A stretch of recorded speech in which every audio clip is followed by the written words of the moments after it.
Hello everyone, welcome to another Dragon Ball Daima episode talk. I am a little bit sick and I still don't have a new floor, so next week's episode might be delayed. Just saying that right now. But here we are, finally. Jester Jiren is here, yes! Alright, let's be honest there, they look like Jiren. He's like designed after Jiren, except for the head, which is like entirely different. However, the worst part is, I feel like Gomah has also been developed way more than Jiren ever was. Because Jiren had nothing, but he was the most powerful. And then they kind of like scrambled together the most basic backstory. Yay, my mentor died, and I kind of want my mentor back. That's it. And bad guys kind of killed him. So I needed to become stronger, that kind of stuff. It feels like Gomah has a lot more going for him, which is kind of sad because all he has done is basically just watch TV for most of the show. But he's here. But first, we have the introduction of the bad guys, kind of. I mean, a Rinsu's team, which I'm going to stop with the booby stuff. Also because the fact that I need to get this out in a couple hours. And also because, you know, I don't want to do it anymore. We're getting so close to the finale, I think it's time to retire that one. But we finally see the, well, quote-unquote bad guys in front of us. And then before Rinsu can even introduce herself, after Goku's like, "Who are you?" Ku is like, "I am Majin Ku." And it's like, "Who allowed you to speak?" It's like, "Oh, Rinsu, you don't have to be so angry." But then they basically introduce themselves, and then Goku's like, "So you are the guys who took the Dragon Ball?" And then Ku is like, "No, it was him. Majin Do. He's the one who did it. I lost to it." With pride, by the way. He says that with pride. He's like prideful. He's like, "I lost, and he won." Goku's like, "Why are you proud of that?" And then Shin comes out and he starts to talk a little bit with Rinsu. And Rinsu's just like, "Look, I want to be in charge of this place, you know. And I want to make the demon realm stronger." As in, like, make the demon realm great again. Easy thing to parallel it to. But then she goes even further. It's like, "Yeah, I just want to make everything horrible." And it's like, oh, okay, so you don't want to make everything great. You are literally, like, in a sense, Nazism. And you want to make the demon realm great and then trample the rest of the outside world, outside of the demon realm. That's basically kind of how she describes herself. Which is like, oh, okay. So, yeah, you are just a horrible person. Especially after Shin is like, "Why not make it peaceful?" She's like, "No, I'm making everything horrible." So it's like, oh, great. We got one of them. So Rinsu is like, "Look, there's a very easy way to settle this. We'll have a 1v1. My strongest soldier against your strongest soldier. And whoever wins can claim the balls." And then one of them, I forgot who it was because of later on in the episode. We'll get there. We'll get to the beauty of the episode. And then afterwards, someone is like, "We have two. You got one." And she's like, "Look, I'll blow this thing up. You will either agree to my deal or I'll blow it up." And I'm like, is that even possible? Can you, like, kill the Dragon Balls? Like, I know you can kill the dragon, as in that happened before, you know, with the Demon King Piccolo story arc. But, like, can you destroy Dragon Balls? Because I don't know if that's really ever happened. Maybe it's escaping my mind, but I don't think that's really ever happened. So Vegeta is like, "I'll fight him." And Goku is like, "I'll fight him." And Vegeta's like, "No, I will." And Goku's like, "You had the last one." And Vegeta's like, "You had the one before that." So they start to argue a bit about who's gonna fight. Vegeta's like, "Rock, paper, scissors, me now." And then Bulma's like, "Look, okay, let's have Goku have this one. You can have the next one. Don't you worry about it, okay?" And then Goku walks off to get ready for the fight. And Ku joins him. And then Rinsu's like, "Hey, I don't care what you think. You're not fighting. It's Do who's gonna fight. What's wrong with you? Come here. You're not even the strongest one here. You literally just announced that you lost. You lost with pride against the Tamagami and Do won. Why would I send you in? Come here." So we have the battle with Goku versus Do. And Do in this fight is stronger. However, strength isn't everything. It's all about skills, baby. And Goku has skills because he's actually holding on very well. However, I will say this, while the animation isn't bad, it is a little bit of a step down, especially to what we get later on, which is just phenomenal. But it is a bit of a step down. You can really see where the budget for the fights went. Because, like, this fight wasn't really the important one. The next one, that's the important one. That's where the budget went. But they have an interesting fight with each other. Do even pushes Goku to go Super Saiyan. Even though technically Goku needs to go Super Saiyan 3 in order to fight against Do. And maybe overpower him. Because, like, I don't know who of these two is actually stronger. Because, like, throughout this whole show, we've had nothing but pushovers as the bad guys in that sense. No one has really been able, like, in a sense, because of cheating, Super Saiyan 3 Vegeta came out. Because of the fact that Neva was like, "Here, I'll power you up." That is the only reason why we have Super Saiyan 3 Vegeta.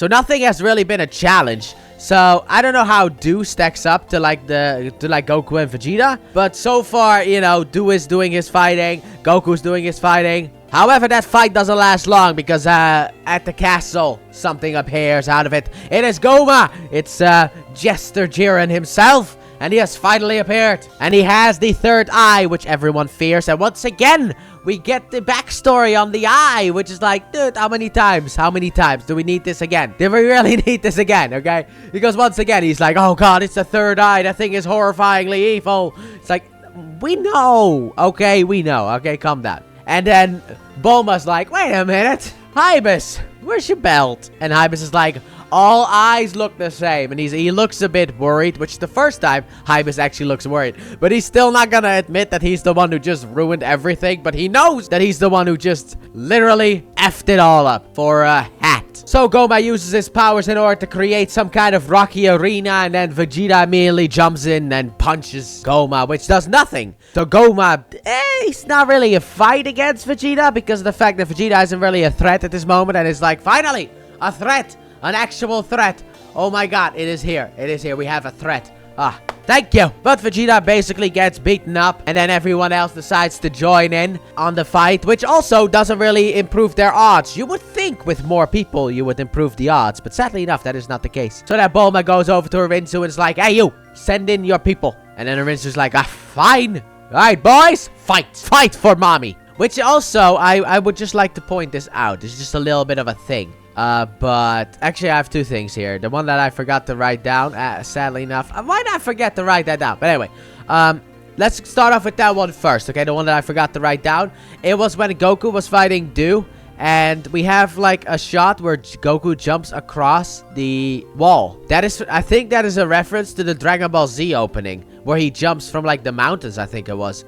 Correct me if I'm wrong in the comment section, but I think that was the reference. However, with the one here that I have a little bit of an issue with is like, Rinsu wants those Dragon Balls for a wish, right? Every one of the fighters, you know, the strong people, they go up against Gomah. At this point, she could send in Do or Ku to get the Dragon Balls from Hybis and make her wish. Why doesn't she do it? Instead, she sends in the boys to fight against Gomah, which I like that, but it's just a little bit of a weird thing where it's like, did she really honor the deal that they made where it's like, look, 1v1, the winner takes all, alright? And I'm not gonna steal the Dragon Balls because once the fight between Do and Goku is done, then we can see who gets the balls. But as everyone decides to join in on the fight, we have peak animation. Boys, dude, this thing is, it's not there yet, but it is so close to Broly levels of battling. Dragon Ball Super Broly movie. And it's insane, because this is not a movie,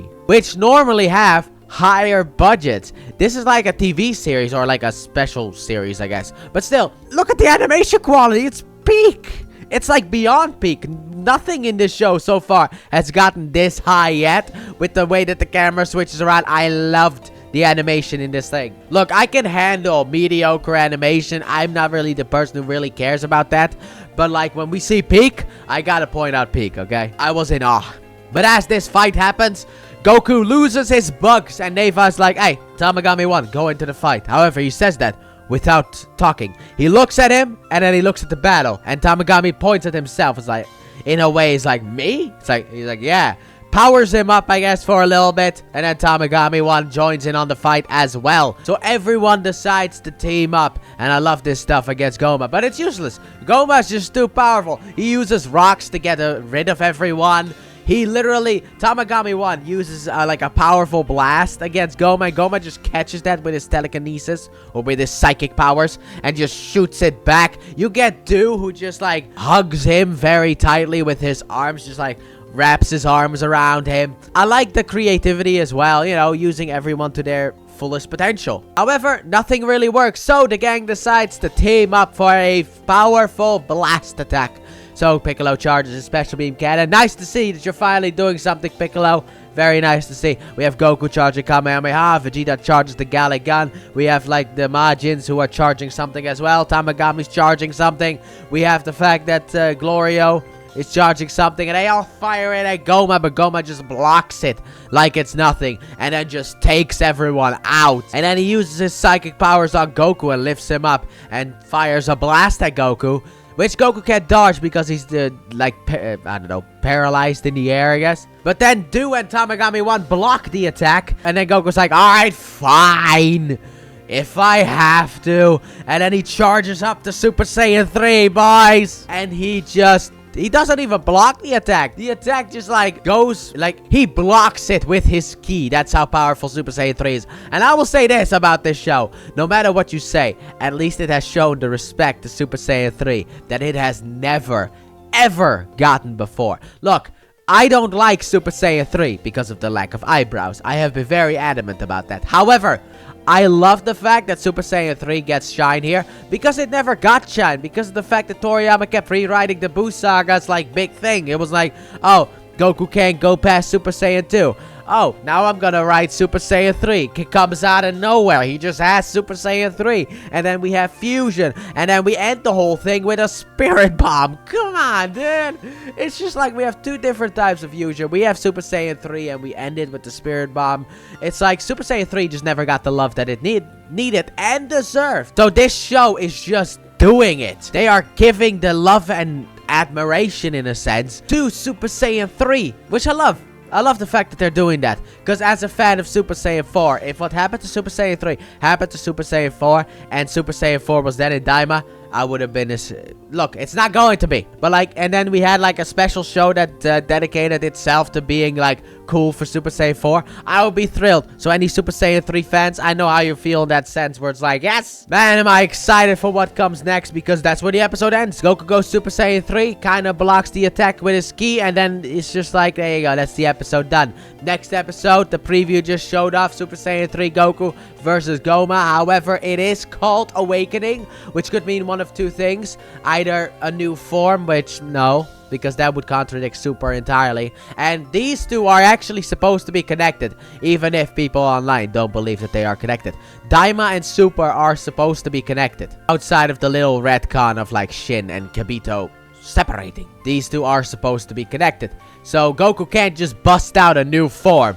Super Saiyan 4, for example, which is the big fan theory, which I don't think is gonna happen. I would love if they did that, but they're not gonna do that. But I think that the awakening part is just for Fusion, and it has to be Goku and Vegeta. You can't introduce a new fusion type of method and then not have Goku and Vegeta use that fusion method. They gotta use it. However, I have a little bit of a theory here on how they could do it. This is just a thing that I thought about, because Vegeta asks Goku after they get hit by the Gomah's big attack. He's like, Kakarot, bug me now. And Goku's like, I ain't got him. It would be cool if Vegeta goes down, grabs the bugs, because Vegeta doesn't know which one's which. He grabs a bug and kind of like a senzu bean, he splits it in two, gives half to Goku, eats half himself, and accidentally fuse without knowing it. That would be amazing, because I don't know if I could handle another I don't want to fuse with you kind of, mood from Vegeta. I don't really want to see that again. I would love it if it was actually accidental, because Vegeta,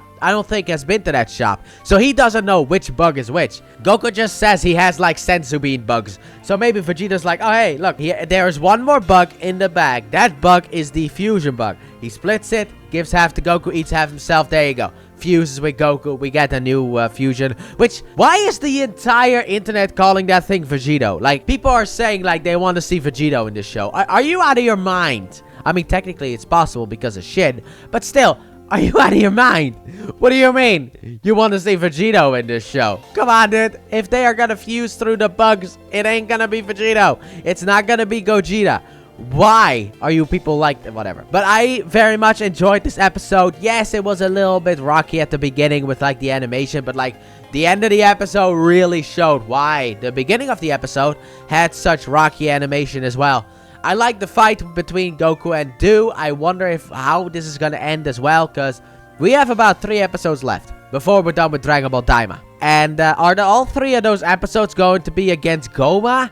or are Rinsu and her, you know, Majins, are they gonna factor in? Because Gomah is beating them all up, which means, well, the threat level is kind of gone when they then have to fight against Do. And I don't know how it's gonna go, but I'm very much excited to see what happens next. But that is where I'm gonna end it. So let me know your guys' thoughts about this episode in that comment section down below. With that being said, thank you all so very much for watching. I hope you guys have enjoyed, and if you did, please like button, subscribe if you're new, if you're not already, turn on notifications, don't forget to check out the Let's Play channel, link in the description and at the end of the video. And I'll see you guys probably not next week, because it actually does seem like next week is the week in which my floor is gonna be done, so I probably am not gonna have time to do Dragon Ball Daima next week. However, I'll try to get that one out as soon as possible. Hopefully I won't get too sick because of the fact that I'm in the early stages. My lips are, well, it's like there are wounds on my lips, and also my throat hurts a little bit. So I'm kind of in the early stages. Hopefully by the end of next week, I'll be done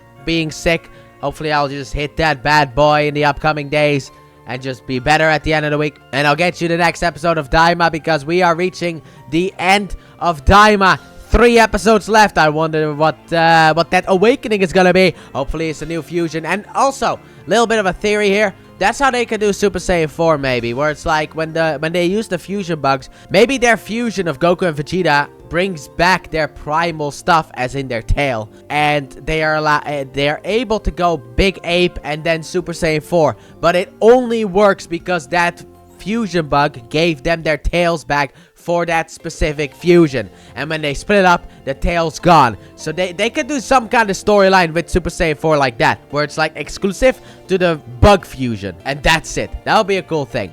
But I'll see you guys next time for another episode of Dragon Ball Daima. Bye!